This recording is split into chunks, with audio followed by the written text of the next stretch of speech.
एक स्त्री पतिव्रत धर्म का पालन करती है।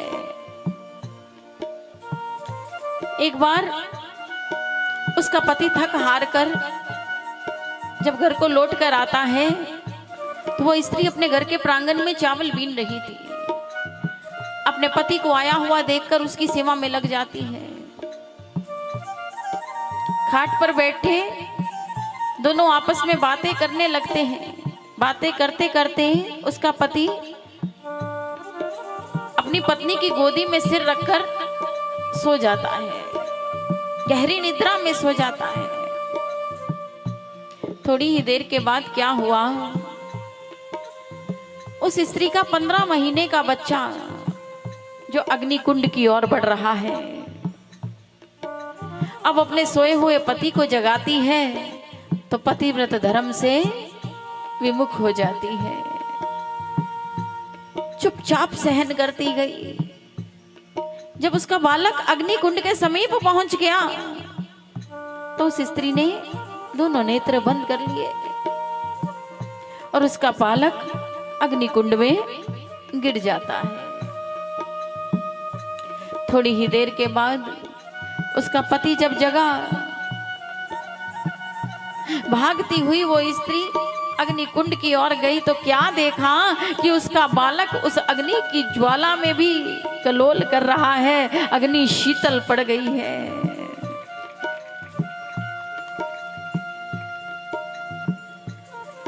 कन्हैया कहने लगे, ये होती है पतिव्रता स्त्री में शक्ति कि अग्नि भी शीतल पड़ गई है। गोपियां कहने लगी, अरे कन्हैया, ऐसी ऐसी कहानियां तो हम खूब जाने। अब हम तुमसे एक प्रश्न करती हैं, यदि तुमने हमारे प्रश्न का बिल्कुल सही सही उत्तर दे दिया तो तुम जैसा कहोगे हम वैसा ही करेंगे। गोपियां बोली, कन्हैया, एक स्त्री अपने पति से बहुत प्रेम करती है, उसकी आज्ञा का पालन करती है। एक बार उसके पति को परदेश में किसी काम से जाना पड़ गया और पत्नी को ले जाना संभव नहीं था। अब पत्नी हट करने लगी कि मुझको भी चलना है, परंतु वहां उसका जाना संभव नहीं था।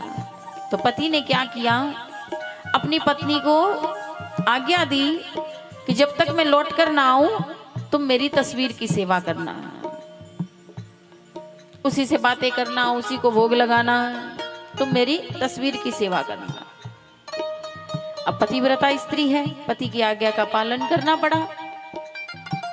कम से कम 1 वर्ष तक वो स्त्री तस्वीर की सेवा करती रही।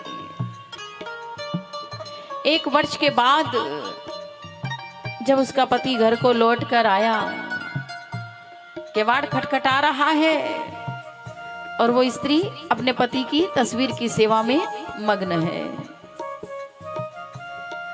अब गोपियां कहने लगी, कन्हैया, तुम हमें ये बताओ कि उस स्त्री को क्या करना चाहिए था? झट से जाकर केवाड़ खोलना चाहिए या तस्वीर की सेवा ही करते रहना चाहिए? कन्हैया बोले, ये भी कोई पूछने की बात है? ये तो बड़ा सरल सा उत्तर है। उसको झट से जाकर केवाड़ खोलना चाहिए। जब उसका असली पति आ गया है तो नकली पति की सेवा करने का क्या प्रयोजन है? गोपियां कहने लगी, कन्हैया, तुमने हमारे प्रश्न का बिल्कुल सही उत्तर दिया है। अब तुम ही बताओ हम कहाँ गलत हैं। ये जो घरों में बैठे हैं वो तो हमें शरीर से प्रेम करते हैं, उनको तो हमसे स्वार्थ है। घर संभालना है, बच्चों को पालना है, माता पिता की सेवा करनी है। वो तो हमारे इस जन्म के पति हैं, वो तो हमारे इस जन्म के पति हैं। जब ये देह छूट जाएगी तो वो पति भी छूट जाएंगे।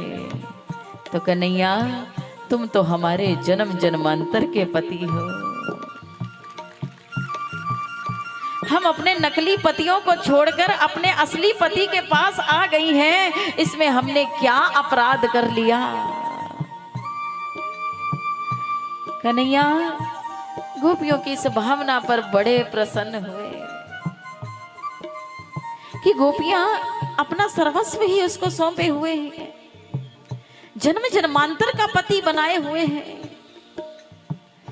आज मेरे गोविंद ने जितनी गोपियां थी उतने ही रूप बना लिए, जितनी गोपियां थी उतने ही रूप बना लिए। प्रत्येक गोपी के साथ बाहों में बाहें डालकर रास करने लगे।